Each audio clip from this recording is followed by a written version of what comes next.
오늘 뭐 수사가 이렇게 진행되는 사이에 윤석열의 내란 관련성, 내란 개입을 입증하는 아주 충격적인 증언들이 오늘 또 쏟아졌습니다. 먼저 이번에 국회에 직접 파견 투입됐던 공수부대죠. 707 특임단장, 이른바 그 참수부대로도 불리는 정말 특전단 중에 특전단으로 불리는 그런 부대인데, 이 특임단장이 특전사령관으로부터 들어가서 국회의원들을 끌어낼 수 있겠느냐. 국회의원이 150명이 모이면 안 된다. 이런 지시를 받았다라고 오늘 폭로를 했습니다. 그리고 이런 지시는 김용현 전 국방부 장관이 전화로 특전사령관에게 지시를 하면 그대로 사령관이 자신에게 지시를 했다. 그래서 이날 무려 한 30번 정도 자신은 전화를 받았다.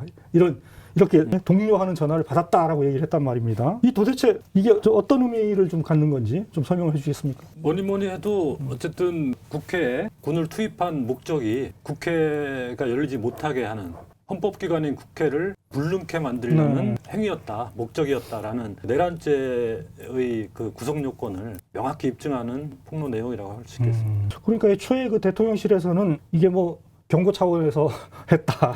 이런 주장을 했고, 또 그 외신에게는 이런 식으로 해명을 했습니다. 이 국회의원 가반이 찬성하면 비상계엄이 해제되는 거 아니냐. 그런 사항을 다 알고 있었지만 우리는 의원들의 국회 출입을 통제하지 않았다. 그러니까 합헌적으로 이번 계엄이 이루어졌다, 이렇게 주장을 했던 건데 사실은 그렇지 않았다. 그렇죠. 그게 다 새빨간 거짓말이었다라는 게 드러난 거 아니겠습니까? 네. 그러니까 김용현이 150명 넘으면 안 된다라고 얘기한 거는 결국 150명이 넘으면은 해제를 의결할 수 있으니까 그 의결을 막기 위해서 막고자 했던 의도가 명확히 드러난 그런 거죠. 그러니까 이게 내란이다, 쿠데타라는 것이 명백해진, 그것도 확실하게 해주는 그런 주장이었다, 이렇게 볼 수 있을 것 같습니다. 그 곽종건 특전사령관의 인터뷰에서 곽종건 사령관은 본인도 김용현 국방부 장관한테 끌어내라, 본회의장에 있는 의원들을 끌어내라는 지시를 받았는데 본인이 거부했다고 했거든요. 그렇죠. 근데 그것도 거짓말이었죠. 그건 거짓말일 가능성이 높은 거죠. 오늘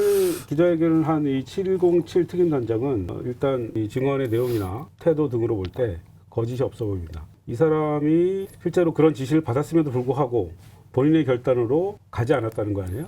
그러니까, 아니죠. 이 사람이 오히려 자기의 그 어떤 과오를 인정한 거죠. 이 사람 지시를 했다라고 한 거죠. 그러니까 유리창을 뚫고 들어가고 뭐 이런 건 다 자기 책임이라고 얘기했는데 하지 않은 게, 그러니까 바리카이트를 쌓았잖아요. 보좌관들이 쌓고 소화기 뿌리고 했을 때 그때 치고 들어갈 수 있었는데 그 명령을 받았잖아요. 근데 그렇군요. 안 들어갔다는. 그렇죠. 최후의 순간에 병력을 물린 장본인이에요, 이 사람이. 그래서 유혈 사태를 막은 가장 핵심적인 실무자인 것 같습니다. 이 사람이 오늘 얘기한 걸 보면은 이미 내란이 상당히 오래전부터 준비돼 왔다, 뭐 이런 정황들도 많이 드러난 거 아니겠습니까? 가령 3일 낮에 이미 이 707 특임단에게는 테이저건 한정, 그리고 공포탄 뭐 이런 것들이 다 지급이 됐고, 실탄도 또한 통합 보관하게끔 군장 검사까지 다 마친 상태였다, 뭐 이런 얘기. 그러니까 준비된 나란이다, 준비된 쿠데타라는 것을 분명하게 해주는 그런 증언이었던 것 같습니다. 오늘 또 하나 뭐 나온 얘기가 있죠. 지금까지는 뭐 특전단, 그리고 방첩사, 수방사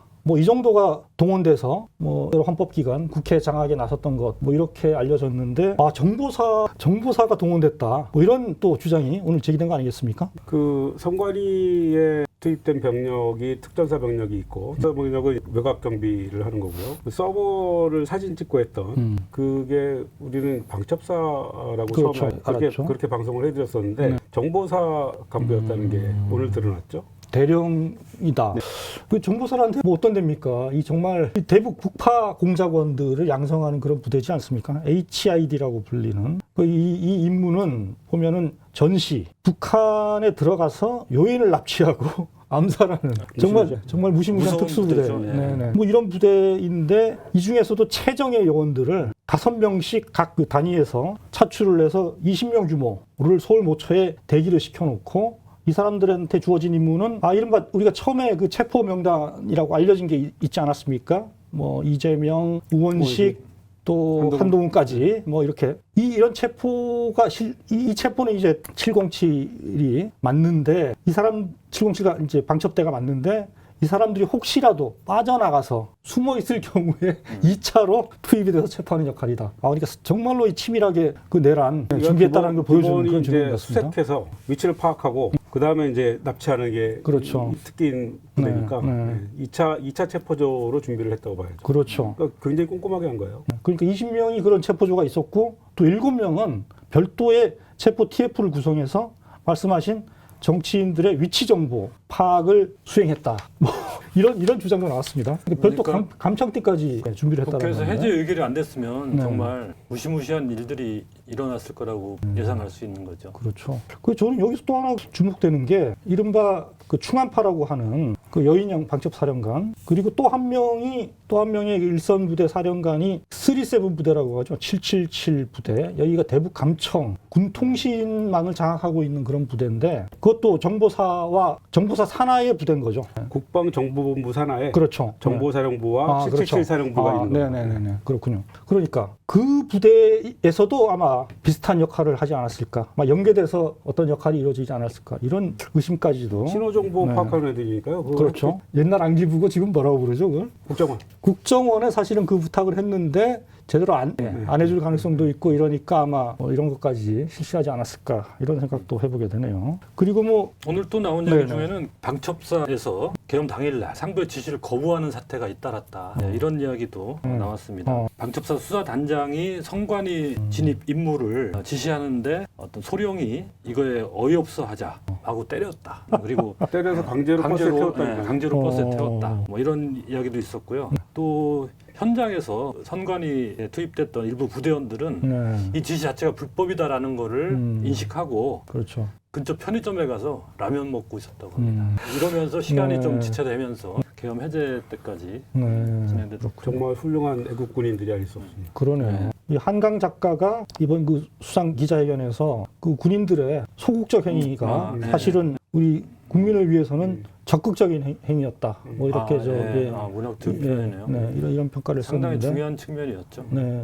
그런 것을 역시 또 확인할 수 있는 것 같습니다. 방첩사와 관련해서는 또 굉장히 구체적으로 내란이 준비됐었다. 쿠데타가 준비됐었다는 걸 보여주는 어떤 사안이 있었죠. 예, 오늘 추미애 민주당 의원이 계엄사 합수부 운영 참고 자료라는 문건을 공개를 했는데요. 여기에 보면 상당히 오랜 기간 동안 나름 치밀하게 준비했다라는 근거가 이제 드러나 있는데 여기에 이런 표현이 있습니다. 과거 군의 폐해로 국민들이 계엄에 대한 부정적 시각을 가지고 있어 최대한 국민의식 수준에 부합된 계엄이 시행돼야 한다. 이런 표현이 있습니다. 그러니까 군 그리고 계엄에 대한 이 국민들이 좋지 않은 인식 이것까지 인식하면서도 계엄을 실행하고 합수본부를 만들어서 그걸 실행할 계획을 세운 거죠.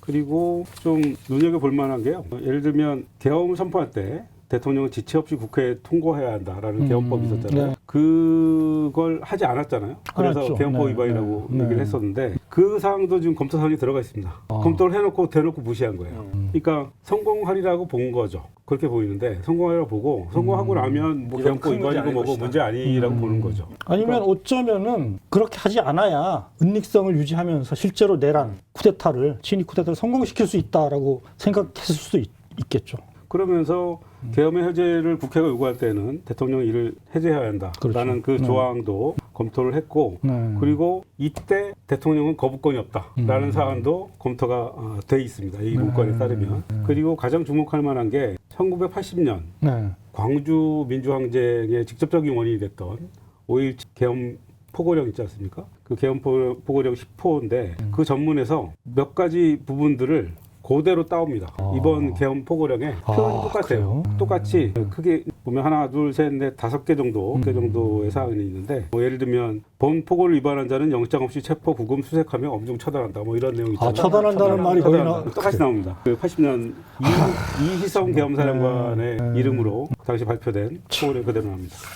그 말씀하니까 생각나는데 그 조연천 박근혜 때 그렇죠. 그 계엄 문건을 만들었던 조연천 당시 기무사령관이죠. 그 계엄 문건에도 여러 가지가 내용이 나오는데 이번에 그걸 참고한 정황이 하나 있습니다. 그 계엄 문건에 보면은 계엄을 선포했을 시 국정원이 국정원법 규정을 이유로 계엄사령관 지시에 불응하는 등 소극적으로 대응할 수 있다고 보고 대통령을 통해 지휘 조정토록 유도하는 것이 바람직하다. 이런 내용이 대목이 들어있거든요. 이번에 벌어진 일이랑 똑같은 거 아닙니까? 예, 그러면? 바로 그래서 윤석열이 계엄 선포하기 얼마 직전에 직전이 그 국정원 1차장한테 전화해서 8시쯤에 전화했다는 네. 거죠. 이따 중요한 일 있으니까 지시 대기해라라고 해놓고 계엄 선포 뒤에 다시 전화해서 방첩사에 협조해라. 이번에 뭐 싹 다 잡아드려야 된다. 그렇죠. 싹 다 잡아들여야 이런 돼. 얘기를 했죠. 뭐 정리해야 돼. 얘기를 그러니까 했다는 거죠. 네. 국정원이 아무래도 군과는 좀 다르니까 좀 소극적으로 지시에 안 따를 수 있다는 거를 미리 당시에도 우려를 해서 이런 대통령이 이땐 좀 직접 나서야 된다라고 써놨었는데 그대로 이번에 실행이 된 거죠.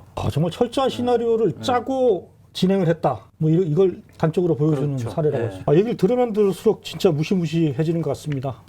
이거를 참 우리가 이겨낼 수 있었다는 거 어떻게 보면 참 천운이라고도 할 수 있을 것 같습니다. 처음에는 사실 너무 좀 허술하다, 엉터리 같다, 좀 웃긴다는 생각까지 들었었는데 실제로는 꼭 그렇게 보이는 데는 실제로는 아니었다는 계획상은 거예요. 그게 아니었던 거고 아까 우리가 얘기했지만 그렇게 만든 거는 그 현장에 투입된 군인들의 그런 소극적 적극성이라고 아까 말씀하셨는데 그거였던 것이죠. 현장 군인들의 저항, 시민들의 저항, 네. 이 힘들이 합쳐져서 우리 사회 민주주의의 저력이 발휘됐기 때문에 그나마 이 선에서 막을 수 있었다. 이런 사실을 보여주는 것 같습니다. 또 하나 정말 충격적인 이야기도 있었죠. 이게 심지어 국지전까지 유발하려 했다. 그래서 실제로 전시계엄의 어떤 상황, 근거를 만들려고 했다. 이런 의혹을 입증하는 폭로가 있었죠. 지난 주말 나온 뉴스인데요.